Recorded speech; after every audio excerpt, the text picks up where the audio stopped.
For those of you who don't know me, I'm Melody. If you've come with us in this little interim while I've been gone for 6 weeks visiting my parents who are missionaries in the Democratic Republic of Congo. I was raised as a missionary kid. Again, for those of you who don't know me, since I was 2 years old. And then when I graduated from high school, I came here to the States, and predominantly I've been here for the last 40 years. So you can try to do that math and figure out how old I am. If you're one of those people. So let's just pray as I get started. I'm not used to really sharing the way I'm going to share today, so it's going to be a little different for me. But the Lord came to church, and He's going to help me do this. So Father, we just thank you that you're here today, and that you know us, you love us, you care for each one of us, and that you have things to impart to each one of us today, Lord, that will cause us to leave here changed with a different perspective, a different way of looking at life and this planet, at you, your love. And so, Lord, we just open our ears to you today to hear from your heart. In Jesus' name, amen. We're going to just start out reading some scriptures, and then I'm not really going to, I'll be referencing the scriptures we read as we go, but for the most part, I'm just going to kind of be sharing about my trip, sharing about things that the Lord has taught me, shared with me, that I've learned along these several weeks. And so we're going to start, first of all, with John chapter 16, verse 13. It says this: however, when He, the Spirit of truth, has come, He will guide you into all truth, and He will not speak on His own authority, but whatever He hears, He will speak, and He will tell you things to come. Now, this is one of Pastor's favorite scriptures, but he kind of rephrases it, and I think the Lord's okay with that. And he phrases it like this. It says that the Holy Spirit leads us, guides us, and shows us things to come. But you know, if our ears are not open, if we're not realizing that this is actually what the Holy Spirit wants to do with us, then there's a lot of things that we miss because we don't realize what He's doing. We don't realize that He's trying to show us something that's out there. We don't realize He's trying to lead us in a certain direction because we kind of get this mindset that it's me in this life, and I'm going to work through it the best I can, be the best person that I can, help others the best I can, and yet not realizing that in a very practical way that the Holy Spirit, God's Spirit, is wanting to lead you into things that are coming. So the second scripture is Psalm 37, 23. The first part, so simple. The steps of a good man are ordered by the Lord, and He delights in His way. This is true for you. It's true for me. That your steps, the steps that you take, you know, the distance that you go from the time that you get out of bed in the morning, you start with that first step. Maybe a little creakier for some than others. Your kids might spring out 3 feet from the bed, and you very gingerly sit up and stretch and get up. But whatever your steps are, the Lord is ordering your steps. He's wanting to guide your steps. Now again, if you're not thinking about this, if you're not realizing this, if you're not aware of it, then you're just going to put your little steps wherever your brain tells you to put them. And sometimes the Lord can work within that, but sometimes there's things that we miss because we don't realize. We're not keeping in the forefront. We realize it is a spiritual principle that we store in the back of our mind, but we're not keeping in the front of our thinking that there may be things God wants me to do today that I'm not even aware of. There might be people He wants me to talk with, things He wants to do, things that are really practical that may not seem very significant, but that He wants me to do. But if I'm not realizing that God's wanting to order my steps, He's not just going to push you like wherever He wants you to go. You and He have to work together with these things.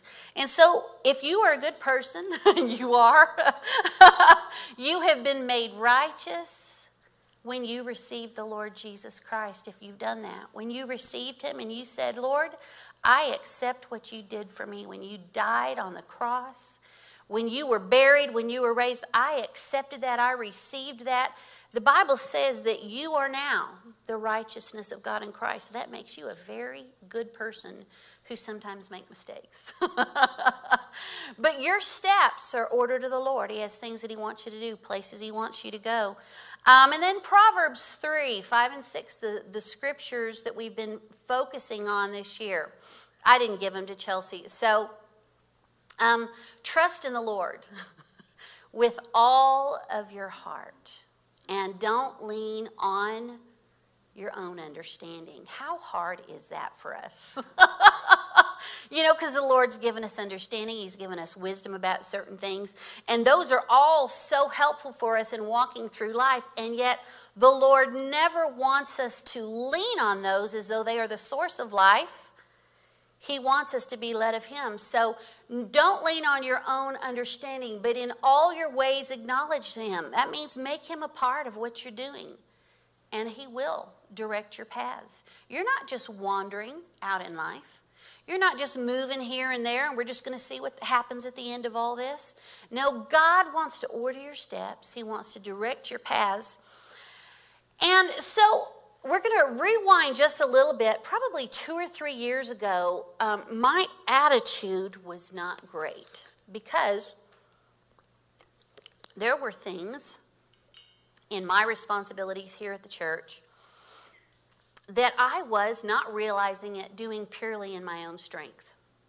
And how many of you know that when God gives you things to do, but you decide you're going to do them in your own strength, they become hard?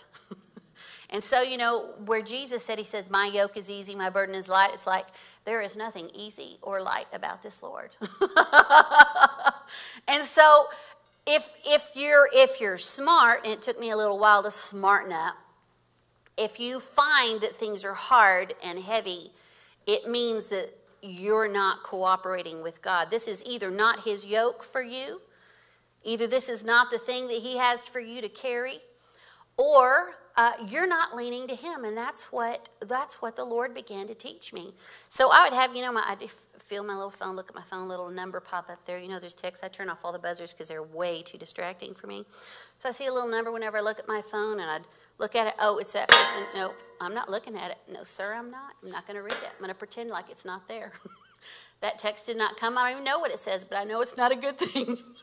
I know this is going to make more work for me. And so finally I looked at it, and then half the time it'd say, Melody, I just love you and appreciate you. And it's like, oh, I'm such a jerk. You know, I didn't want to read that text because I'm expecting something negative. And, you know, the Lord began to teach me to look for the grace in a situation. Because, you know, if something, how many of y'all have things that come up that aren't really fun to deal with? You know, we all do, because we're alive here on planet Earth. And so the Lord began to teach me in every moment when it's like, oh no, to look for the grace. And I began doing that. It took me a while. It was a learning process because my husband will tell you, I'm stretchy. I've never been afraid in my adult life of work, of doing things. But you know, God never intended for us to do his work in our power. He intended for us to do his work in his power. And so I would just feel stretched. But who caused that? I caused that by not looking to God to do the thing he had called me to do. So I began to do, the best I can describe it is what the Lord was telling me, to just always look for the grace. That means expect for God to show up in the situation to be help. I'm not going to do this on their own, so I'd look at that text and I'd say, Lord, you have a problem. You have someone who can't be here on Sunday, and so you're going to have to come up with something creative because I can't think of anything myself. I put my phone up and I'd go about my day, and before I knew it, I just refused to worry. Because why? His burden is easy, his yoke is light, or maybe I got those switched up, I'm not sure. But whichever way, it's not supposed to be stressful as we walk through life with God. Even when we're doing really hard things that maybe we're not even truly capable of in our own strength, we can do hard things because God helps us. So he had me in training. And so for the last 2 or 3 years, I've been working. It's like, look for the grace, look for the grace. Okay, I'm going to look for the grace in this, Lord. Lord, you have a problem. God, You have something to fill. You got to fix this because I don't have a solution. And sure enough, he began showing me that if I would look to him, that he'd show up, that he'd have an answer for me. He'd have a solution for me. It's like, well, that was easy. I just texted this person and said, would you help? And they said, yes. Well, that just wasn't near as hard as what I thought that it was going to be, you know. And so I said all that to say this. The trip that I took to see my parents for the 21st century is not an easy trip. Very few people go to see my parents because it's just flat out difficult to get there. And then I got to thinking as I was planning this trip, I thought, you know, the last time that I took this trip by myself, I was 22 years old. I don't know if your math has been figuring, but I'm 58. Aren't I 58? No, I'm 57. I'm 57. Okay. I've only been 57 since September, but it's always so hard remembering, you know, you look ahead and I'm going to be this, and then I was this anyway. So I'm 57. And so I just thought, oh, Lord, you know, because I know last time Mike was with me and the kids were all with me, and, you know, they actually had an easier access that time. They had this speedboat that was in operation for passengers, and now it went out of business, so there's no speedboat anymore. And I'm just a little, I remember even getting on that boat. I had to kind of hike it up a little bit. It's not like you're walking up a ramp or anything. It's like, oh, y'all want myself in suitcases. And my dad sent me a big old long list of everything I was going to bring, and I sent him a note back, and I said, I'm bringing 2 suitcases. 1, 2. Mike bought me pushy ones that I can push. There's going to be backpack on my back. 1, 2, whatever I'm going in the suitcase, this is what's coming. Any more than that am I bringing because I don't know how to hike over the sides of boats and everything with more than 2 suitcases. So I'm getting a little uptight. I want to go see my folks. I know this is what I'm supposed to do. I'm getting a little uptight. And then the Lord reminded me of something that totally set my mind at ease. He reminded me that Jesus would be with me. Now, I am quite aware of the fact that Jesus lives inside of me and goes everywhere that I go, but somehow, when the Lord brought that to my attention, that Jesus would be with me, even though Mike and the kids and everyone, when my parents and my sister, nobody else would be with me, it's like, oh, well, that makes a big difference. And so I was like, okay, everything's going to be all right, because whether it's on a plane or a ship or whatever I end up taking, Jesus is going to be with me. I'm going to have someone there. He's going to show me what to do. Everything is going to be okay because he is leading us and he's guiding us. So as I was planning this trip, it's a process. This particular country, every country is different. It's the Democratic Republic of Congo. But just to apply for a visa, if you're going to visit somebody, the person that you're going to visit has to write a letter of invitation. It can't be done from this side of the globe. It has to be done from that side of the globe. They have to visit, I think, 3 different offices, get 3 different stamps of approval. And then once that's done, then you can actually apply for the visa. So it's like, Lord, the family's made it clear I'm supposed to be home for the holidays. I can't be gone for the holidays. I did that when Easton was born, and they said no more of that. So I have to be home for the holidays, and my sister, I'm waiting on her to do this paperwork, so my time it's going, and I can't do anything. And that's when the Lord just told me, you know, I'm a planner. Those of you who've been around me know that I don't like waking up being unprepared for the day. If I get up tomorrow, I want to know what's going to happen tomorrow, which makes it very difficult when you live with someone like my husband, who calls and says, let's go get coffee. It's like, oh no, that wasn't in the plan. I got things to do here. Now, if you can work it right here and here, I can make some time here. We can go have coffee, you know, but I'm a planner. And the Lord just impressed in my heart that this trip would not be a planned trip. It's like, I have several flights and a boat and places to stay along the way and places to stay while I wait for the boat. But the Lord just impressed on me that my gifts of organization and planning would not be useful in this particular trip. So it's like, okay, remember the Lord's been leading me little by little over the last 2 or 3 years, letting me know that there's grace in the moment, that there's a grace in this place. And so it's like, okay, I've never done this, and Lord, you remember that I haven't done this trip by myself since I was 22. There's not going to be anybody to carry my luggage, which is kind of a big deal for me. And so it's like, okay. So everybody asking, when are you going to go? I don't know. First of all, I have to wait for the paper from Stephanie. So finally the paper from Stephanie came. We sent it off. And miraculously, last time that we went, it was weeks that we were waiting for a visa. And this time, within a week, my passport was back with my visa. So Mike's like, well, when are you going? It's like, well, just as fast as I can. Got everything done as quickly as I could. As soon as I got it all done, it's like, okay, the end is in sight right here, Mike. And then if I have a layover somewhere, I can finish up the last little bit. So why don't you get me a ticket for this day? And so within 2 days, I was gone. So I'm on my trip. And then I'm going to have Chelsea show you this picture. This is the only problem in this entire trip. There's not a problem in this trip. Paul's made this trip. Did you take a cargo boat, Paul? Sorry? Did you take a cargo boat back then, or how did you get to Kalimi? We had math, the plane. It's like a map. Oh, you took math? Okay, he cheated. So,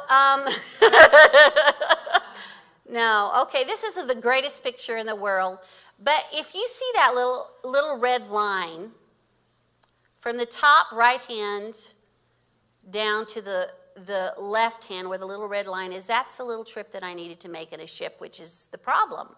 Because this is not, I'm going to explain to you this lake. This is Lake Tanganyika. Here's some statistics about it. It's the longest freshwater lake in the world. It's 418 miles long. So when you look at it on the map, it's like, oh, it's a lake, but it's a lake. It is a serious lake. It's 45 miles wide in its widest point. Where my parents live, if you look across it, it looks like an ocean. The waves come in like an ocean. It is a massive, massive body of water. Has 16% of the world's usable fresh water in it, if you want to know that. It's the second deepest lake in the world, over 4,000 feet at its deepest spot. When we were there last time, the kids were swimming. And Jared, he swam out. He said, man, it's so cold out here. He's telling the missionaries. And they said, oh, yeah, when you swim out and it goes cold, there's a 1,000-foot drop there. He's like, I was swimming over a 1,000-foot drop. It's like, yeah, you survived it. But, but anyway, so it's a huge body of water. But between those 2 points, there are no passenger boats, ships, whatever. There are only cargo boats. And so if you want, I gave you a picture of the cargo boat. This is actually another boat, but it was alongside us. So on that whole front part is where they just pile up all the cargo that's going. And then passengers just sit on top of the cargo. They sit in the aisles if it's raining. You can go to the top part up there. You can sit up there. But passengers are kind of on your own. Now, both ways, I rented a bed from a crew member. So I had a place to sleep. So if you want to show the next slide, this was, you see that green at the bottom? That was my bed. And that was my room, and everybody just piled all their stuff in there. I don't even know why. I'm sure they probably all paid the crew members a certain amount to be able to have their stuff out of, the open air. But anyway, you couldn't sit up in there. There's no chairs on the boat. There's a little lip in the doorway that was about this thick that I sat on for a few hours, but my rump was very tired after sitting on that little thing. And plus other people wanted to sit on that little thing. And so the other option was standing up. And so y'all all feel real sorry for me right now, don't you? Do you know that was probably the most coveted spot on the whole ship? Everybody looking at me was like, man, I wish I had a place to lay down like her. Because everybody out, this particular ship looked just like the other ship I showed you, except after they put all the cargo in, they put 2 huge dump trucks on the top of it. So no one could sit up there because they didn't want them, in case the dump truck fell over, to hurt somebody. So everybody had to just kind of find a place to sit, not there. And so everybody, this is a 10-hour trip. Everybody just sitting, happy to find a way. But anyway, you just wait. So when I got to the place to get the ship, I expected on a Friday to get off. I just thought, I'm believing God. How many of y'all have ever done this? I'm going to order my own steps. Yes, I am. I'm going to get off this plane. They're going to take me right to the port. I'm going to jump on a ship, and I'll be in Kalimi by morning. There was no ship that day. There was no ship on Saturday. There was no ship on Sunday. There was no ship on Monday. There was no ship on Tuesday. Finally, there was a ship on Wednesday. And so all this time I'm sitting, it's like, Lord, you said you were ordering your steps, so therefore I'm not going to be stressed. I'm going to relax. I'm going to have fun. By the way, I'm not going to be done until I'm done, okay? So if anyone gets done before I'm done, just be ever so discreet as you leave. But I'm not going to be done until I'm done. So as I am waiting for this ship, it's like the Lord is ordering my steps. He is in charge here. There's a grace. He's got a plan. This is not a planned trip. I tried to plan my faith. You know, I'm going to get the ship on Friday. That didn't go. So my assumption is the Lord didn't want me to go that day. And so as I'm sitting there, finally, as the days are ticking away, I just said, Lord, you know, I'm all into this you ordering my steps thing. However, I want 1 full month with my family, and you're just going to have to figure that out. And so that's all I had to say about it. It's like, I will follow you, Lord, but 1 full month. That's what I want. So I got to Kalimi, spent some great time there with my family for a solid month, did lots of ministry. When I got off the boat, Dad informed me I'd be preaching in chapel for the Bible school every Monday. Stephanie informed me that I would be leading the ladies' meeting on Tuesday. I showed up with her for the youth meeting, and when I got there, we were all meeting afterwards, and he said, Sister Melody's going to be preaching for us next week. And it's like, oh, okay, well, I'll be here next week. And then after the next week, I preached, and I just felt like I gave everything the Lord had for me to give. And he got up and he said, so next week, Sister Melody, she's going to be finishing her message. And I'm like, I thought I was finished. But he was right. Sure enough, there was a little bitty section I hadn't got to. And when I started looking over it that week, it's like, oh, the Lord isn't finished with this message. There's a whole other part. So I got to teach the youth a couple times, got to teach in church, had a great time of ministry there, got to go visit a lot of the different ministries, which we're going to talk about, and I will try to talk fast. But really, we're a part of everything going on over there, and I'd really like for you all to sort of understand everything that is involved in the ministry over there that we are a part of. So we'll fast forward, and then we'll rewind. After our full month, after being there for 4 weeks, Mike and my dad were talking. Mike wasn't talking to me because he knew what I would think. But he and Dad were talking. He told Dad, okay, so this week here, she's got a flight out on Friday. Starting Monday, any ship that comes, she has to leave on. And Dad's like, Melody, now I know you're not going to like this, but any ship that comes come Monday, and Steph and I are like, there is no ship coming Monday. There was no ship on Monday. There was no ship on Tuesday. There was no ship on Wednesday. There was no ship until the next Monday. What was so interesting, so it was a full week. I'm waiting on a ship coming back this way.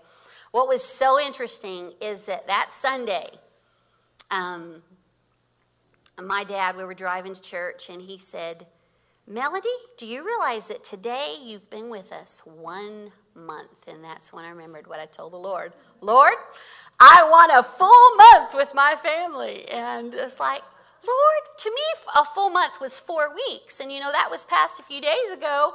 Like that's what you said. So the next day I got to ship out, and everything is more complex, as you can imagine, with COVID. You know, right now you got to wait for testing. Where my parents are, there is no testing, so you got to get somewhere else and take the test and wait, you know. So I've had my fair share. I hadn't had any COVID tests until I went for this trip, and now I've had my full share. So we're going to get on to, there's some pictures of my family for those of you who don't know them. Just whatever comes up, Chelsea will just. So she's going to find them.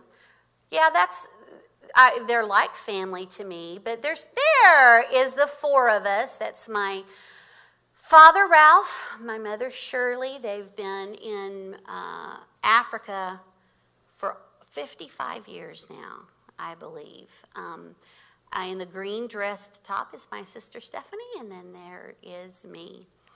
And then there's I don't know what family pictures I gave you, Chelsea. There should be one of my dad. My dad, when he was a teenager, when the Lord called him to Africa, he thought he was going to be an engineer. And so he changed routes, and he was headed for the mission field. But the truth is that my dad, I don't even know how many buildings he has built for ministries. It started out with helping people build churches. Then he's built one Bible school in Tanzania that now has over 400 students every semester. He's built a Bible school here. So my dad has been building. Any building that is mentioned in any of this ministry, my dad has built it. It's just part of his call in life. He loves to build. He loves to provide housing for different things that serve the Lord. And then it seems like I gave you another picture of my family, but I may not have, Chelsea. So if one other one pops up, then it pops up. Oh, me and my sister, my sweet sister. It's only the two of us. So there's the two of us. So the first thing that we're going to look at is the Bible school. And this was the first thing that came into my father's heart when they started this ministry, probably 35 years ago now, in the Congo. Is he had in his heart, he's always done, oh, aren't they sweet? He had in his heart that he wanted to come and work with all churches, help them do ministry. And so he didn't know initially how he was going to do that, but the Lord, in 1 week's time, they took a trip out to get everything planned, and he said what had taken him years in Tanzania. In 1 week, the Lord showed him what to do, how to do it, and when to do it. And so what they did is they started the Bible school in tents, took a bunch of tents over, classrooms, dormitories, everything.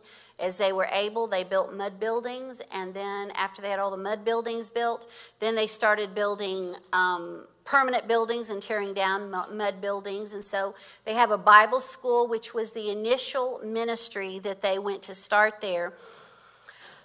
But then, after they'd been there about a year, my sister and I went out to celebrate their 25th anniversary. And my sister, when it was time for us to leave, she felt like she wasn't supposed to. So she stayed, not knowing really what to do. She definitely did not feel like the Bible school ministry was her thing. She didn't know what she was there for. But do you remember that the Holy Spirit leads us and guides us? And he shows us things to come so often in ways we don't know. So she's sitting around feeling like, why am I here? And she began noticing that there were lots of kids running around with these tropical ulcers. They didn't have any sort of bandages. They didn't have anything like access to that, any medicines, anything to clean them with. And, you know, over there, just flies all in those. And she's just like, well, I don't know anything. I'm not a doctor or a nurse or anything like that, but I could do something. So she started telling these kids, you know, come to my house, and she would just clean out the sores and whatever she could get a hold of, squirt it in it to disinfect them and wrap it in some kind of bandage. And so she would tell them, okay, come back in a couple days, we'll change it. And so pretty soon, she had so many kids coming to be treated for these tropical ulcers that she had to tell them, okay, these are our days and these are our hours. You have to come at these times. Otherwise, there's just people there solidly. And so this is actually a picture of the children's ministry. Just as Chelsea shoots them up there, I'll just tell you what they are. But that's my sister. She loves kids. She loves animals, old people, and children. Those are her three favorite things in life, and my mother is the same way. So anyway, after a period of time, Stephanie began being kind of known in the area for being successful with treating tropical ulcers. So she was sort of like the tropical ulcer person. And so from that, there's a book that's available for third world countries where there is not access to medical help. There's probably multiple books like this, but this one is called Where There Is No Doctor. And it's a village guide so that whoever had the book could say, okay, let's look at your symptoms. We're going to match up with this. It says this is what you've got. This is what you should do. And so over there, there are no, if a prescription is given, it's just to tell you what to get. But you could really go to the pharmacy and get anything you wanted. They don't control things there like they do here. And so Steph began studying this book and helping people and trying to be a blessing because there wasn't a whole lot of medical care there. And she'd just study the book. She would just read it and read it and read it and read it until finally she was treating so many people she had to hire a nurse. Yeah, hold on to that for just a minute, Chelsea. She had to hire a nurse, and then eventually there was a couple shots before you saw a white building. That's the medical center that they have now. And in that medical center, they have over 80 employees. They treat all of the employees and their families. It's part of their compensation plan. Stephanie is always sending poor people in there to be treated. It's open to the public. It's open 24 hours a day to treat anybody who needs to be treated. It's, for whatever reason, Steph doesn't know why, but it's become the place of choice for women to have their babies, maybe because it's nice and clean. She has it's staffed with, I'll call them doctor nurses, because over there, if you're a nurse, if there's not enough doctors to go around, then you just function like a doctor. That's just the way it is. Many, many places on this planet. And so there's a pharmacy in there. They're starting to get things together for an operating room because some of the doctors want to be able to come there and perform surgeries and stuff. And so this is one of the ministries. It does a great, great ministry for especially for the poor, taking care of those who are a part of the ministry. It also houses, you can go back to that other one, the orphan baby ministry. And again, what does the Lord do? He orders our steps.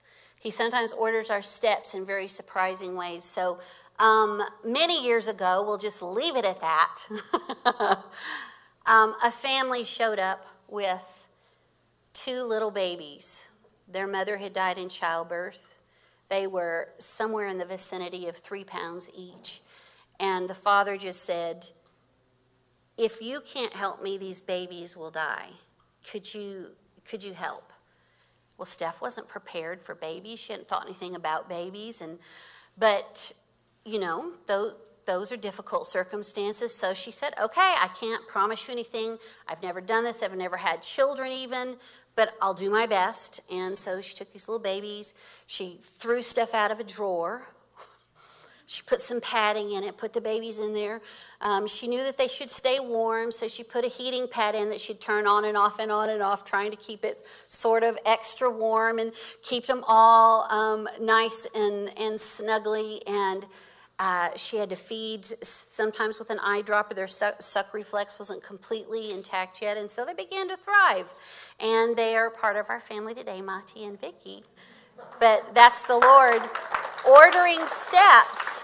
But what Stephanie realized is I made a difference in the lives of these 2, but for every one of these 2, this story is repeated hundreds and thousands of times, because if a woman dies when her children are still nursing, or if she dies in childbirth, it is almost always a death sentence for the baby in those parts of the world. You know, it's like, well, why don't they just go get milk? Because milk costs money. And, you know, these are decisions we don't have to make, but these are the kind of decisions people in other nations make. It's like, okay, I can save this baby. We can take the family's money. We can buy milk, and we can save this baby. Now I don't have food for my other 6 children, my spouse, and myself. So we're all going to die if I save this children, so we're just going to see what happens. We'll do the best we can. Those are the decisions you and I don't have to make. But other people in other parts of the world, they have to make that. So Stephanie started thinking, and she thought, well, there's other babies out there in this same situation. So she's gone through several different phases. But now this orphan baby ministry, and it also is extended to young women who are not able to produce milk sufficient for their children. It happens occasionally even over there. So now she has a ministry that works through the medical center, where every week, once the babies are placed on this program, they have to have a person to care for them. She used to keep babies in-house, and it didn't work when they were trying to transition back into their homes. It was too traumatic for those little babies. And so all the babies who get into the program, they're brought in once a week. The nurse weighs them, makes sure that their birth weight is going up properly. They're given a little bag of milk flour. Whenever the children are in that program, medical care is provided for anything that comes up to them through the medical center. If they have colds, if they have, more serious illnesses, it doesn't matter. Their medical needs are taken care of through the medical center. And so they're given little bags of milk to take home. And then the next week they have to keep coming in. As they get older, they're discharged by age 3 most of the time. And then by that time, she's giving them soy flour to make a porridge for the kids so that they can eat normally. So this has saved the lives of hundreds and hundreds of babies just through something as simple as providing them with milk, something that you and I take for granted. The next thing is their academic school. They saw a need, even though the Congo, if you look at the statistics of the Congo, Christianity is huge. However, the message of the gospel has not fully penetrated a lot, and the place is full of corruption. And so they decided the best thing was to be able to get the word of the God and to teach these kids from the ground level up. We just raise up a new generation. And so they started the academic school. My sister is a school teacher. That is her true degree. And so they started the academic school, I don't know, probably over 30 years ago. But they started it one class at a time and added. Eventually, you'll see a chemistry lab here. They have a computer lab that I just took 3 computers out, and another missionary took 3 computers out. So they have one of the few computer labs in a high school in the city. And so they're raising these kids up, teaching them the academics, and at the same time getting the Word of God instilled in the hearts of these kids. It's become known as one of the best schools in the area. While we were there, the results, it's not like it is here. Here, if you can convince them to graduate you when you're in the 12th grade, if you can pass and squeak through, you've got your diploma and you say, I'm a high school graduate. In most countries of the world, that's not true, and it's not true here. When you've finished high school, there is a huge exam to take. And if you don't pass that exam, you are not a high school graduate, no matter where you went to school and how long you studied. So you have to do the last year again and retake the test, and do the last year again and retake the test until you can pass it, if you can ever pass it. And so while I was there, the results came out. In Stephanie's school, I think they had 3 or 4 who didn't pass. Everyone else passed. There were other schools in the area that had nobody pass the national exam at all. And so the school has become, I remember Stephanie told me a story one time. She said this Muslim family came and said, we want to enroll our child. I said, no, you don't. And they said, oh, yes, we do. She said, no, because if you enroll your kids in our school, we are going to teach them about Jesus, and they'll be Christian. And they said, well, we'll take our chances, but, we want them to have a good education so they'll be able to be successful. And so it's become one of the top schools in the whole region. It was funny, one of their traditions there is when you pass the exam, I don't know why, but the graduates put flour. Is it powder, Monty, or flour? Both. Okay, anything that makes you white. So we go to church on Sunday, and this girl comes in. She's all covered in white. It's just part of their celebration. And everybody's like, oh, you passed. Yay, they're congratulating her. And so they have some cool and different traditions than what we do. And so really, they're at a point now where they're starting to see students who have come up through the school. They're getting good jobs in prominent positions and places to really cause an influence in the nation, which is a long-term project. Not a short-term project. It is a long-term investment of life. So then, there is the prison ministry, and I only have a couple shots. Huh? He says there's 1,200 students in the school, and there is over 1,000. I don't know exactly. Is that what Steph told you? Okay, 1,200 students enrolled, and they could have twice that if they would have afternoon sessions. But if you haven't met my sister is not a NAMBY. She has very firm feelings about things. And she says kids are too tired. If you go in the afternoon, and it's hot, and they're tired, they can't learn well, so she's not doing an afternoon session. School's out, I think, noon, 1, something like that. And so that's the way she thinks. So there is, one of the ministries they have is the prison ministry. And I was asking Stephanie about this in particular. This lady, she does this twice a week now. She makes 2 big pots of that stuff. And it's a combination of cornmeal, soy flour, sugar, salt, and oil. And that's the combination that Steph has come up with. And you might have your own opinions about it. She doesn't really care about your opinions, Stephanie. She's pretty solid about what she's thinking, what's practical and what she can do. And so she's figured out that it gives you protein, it gives you lots of calories, which these prisoners need. I'll explain in a little bit. And so she makes 2 big pots of those. They form them into a bowl and just put them in there so that in the prison, they put their hand in a plastic bag and plop them in everybody's bowl. Everybody has their own bowl there. Some of them didn't have bowls. I went with her one day. They'd have like a piece of paper, whatever they could find.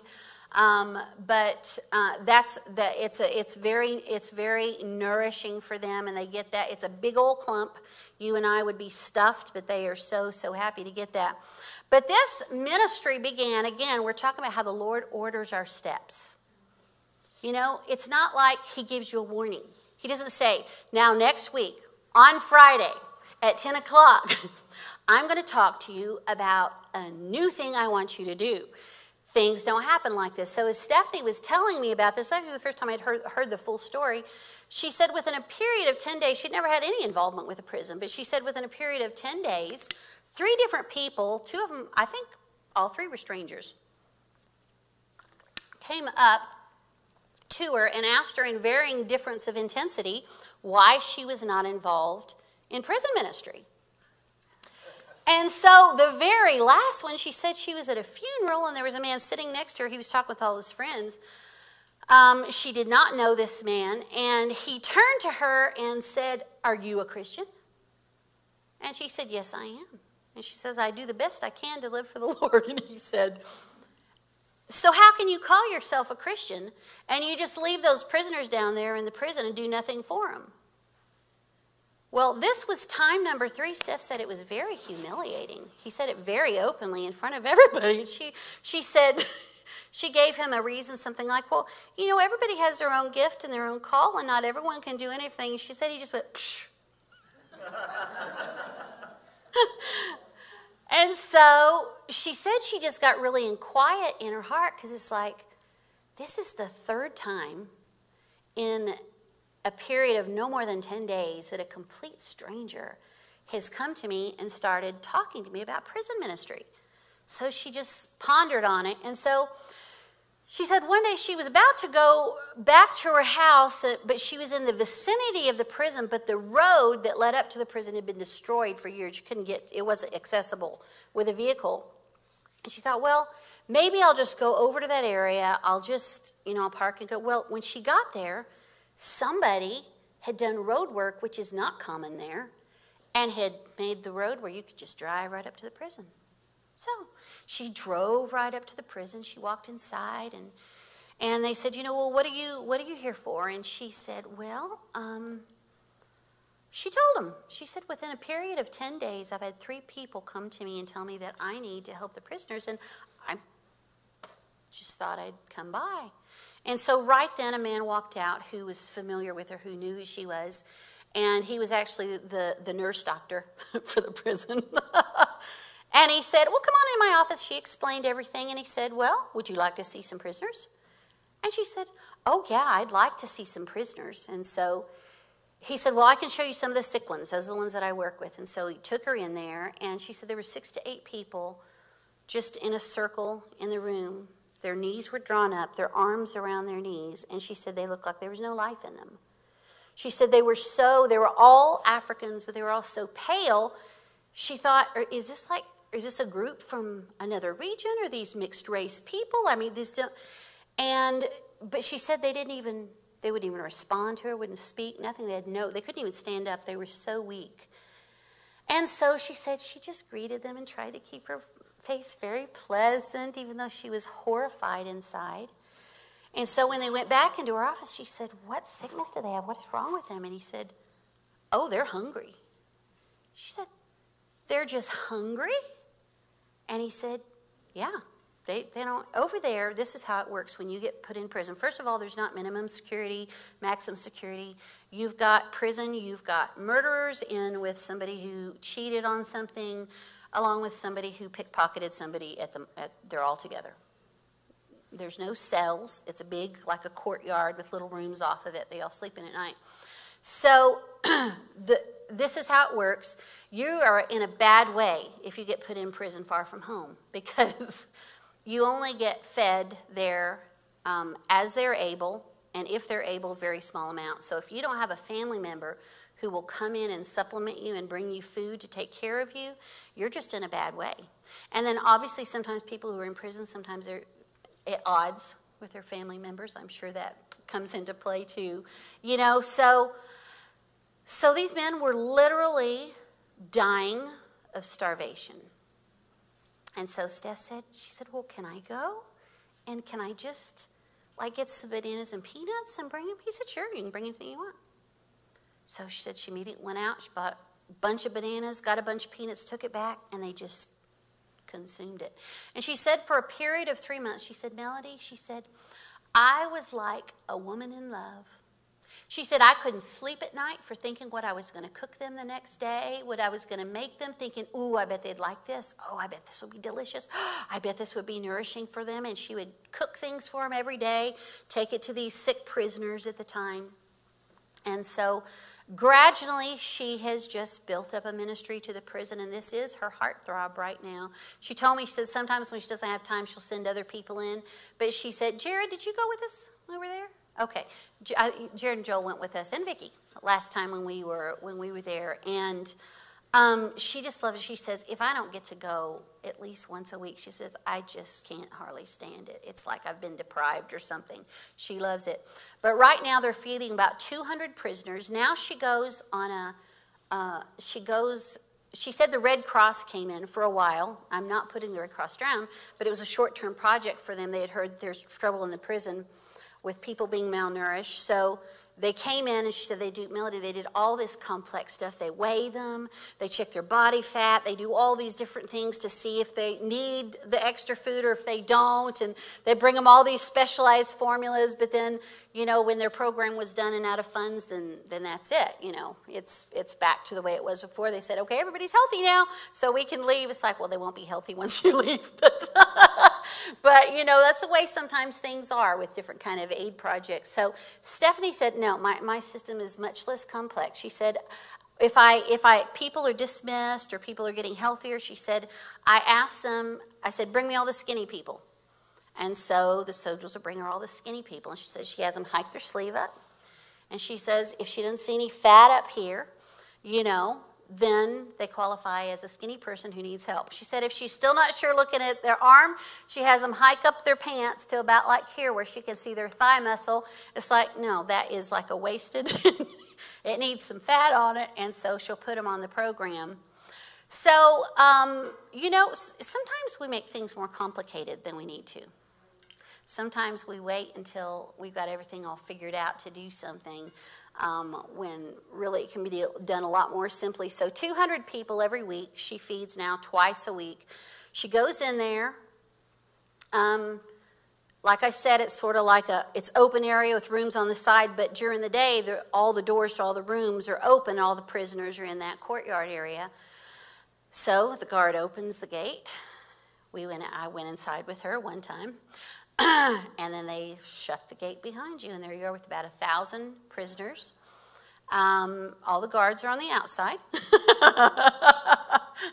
And so I just did whatever I was told. She said, sit right there. It's like, yes, ma'am. I will sit right here. And she sat beside me, and so we're giving out the food. Well, they know that there's always going to be a little extra food left at the end. And so there's these rows of prisoners who start lining up, because if there's any left, they want some at the end, even if they're not on the program. So they're lining up, but like 2 or 3 times while we're sitting there, I mean, they started pushing in, and I mean, they are thrashing people back because they're just going to, Steph's just sitting here. I'm like, Jesus, Chandela, I hope it is. Lord, if Steph's okay, I'm okay. And Jesus Jesus is with me. Thank you, Lord. Okay, everything's going to be fine. But it's like, oh, wow. She said, yeah, they were very badly behaved, Melody. I'm sorry that you had to see that. It's like, yes, they were. And I'm glad to know that that's not common. Otherwise, I'm not sure about you doing this ministry. But anyway, she takes in when she can, because of that number of people. It's not a large prison. That number of people being confined together in close quarters, there is all sorts of, TB is rampant through there. There are all sorts of skin problems that come from close quarters. And so they're all coming here, Mama, look at my this, Mama, look at my that, Mama, look at my... It was really kind of funny. And so she's handing out ointments and antibiotics. She would totally disapprove. But it's like here, and her policy is, bring me the empty packet back next time and I'll give you more. That's how it works. And so she's just handing things out, looking at things, and people are being blessed and helped, even though she is not a person who has a lot of medical training or anything like that, through very, very simple program. There have been several cases where the prison has called her in and said, listen, this person is going to die. Will you take them, put them in your medical center and see, we'll discharge them, just see if you can help them live. And she's taken a number, has put them in the medical center, nursed them back to health, and help them get on their feet again. And so it's a great thing. There's been lots of people who've come to the Lord. She's telling me she goes out in the villages and there'll be people, do you remember me, Mama? I was in the prison and you came and visited me. She's like, oh, yes, I remember you. And you gave me ugali. It was so good. Thank you. And so it's making a huge impact in the lives of people.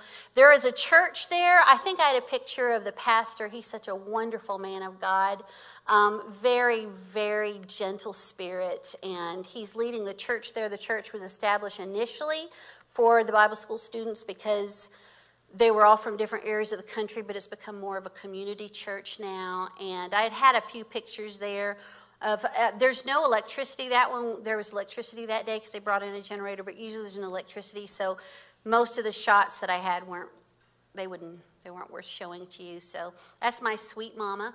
For those of you who know my sweet mama, she's had some challenges with her mind in these last 3 years, but she has 3 favorite words that she uses everywhere she goes and speaks them to everybody who will look at her. And those 3 words are, I love you. Looks in their eyes and she says, I love you. I love you. She's still ministering, even though things have been kind of challenging for her. And then the last thing, this is in the works, is a university. They decided that they're going to build a university. And these are, so they had this in their heart, my sister and my dad. They've kind of a combination of things. It was prophesied Steph said over 25 years ago, a group came through and they just prophesied that one day there's going to be a university on this. Well, Steph was just starting like first grade of the academic school. She's just like, well, Lord, I'm not going to despise prophecy because your word says not to.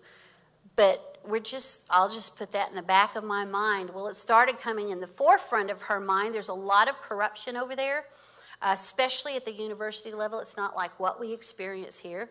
You go, you pay your tuition, then you show up for class. And depending on the professor might say, you can only get your syllabus from me, and that's going to be an extra $10. Well, $10 for you and I is not much. $10 over there is huge. So come time to take a test.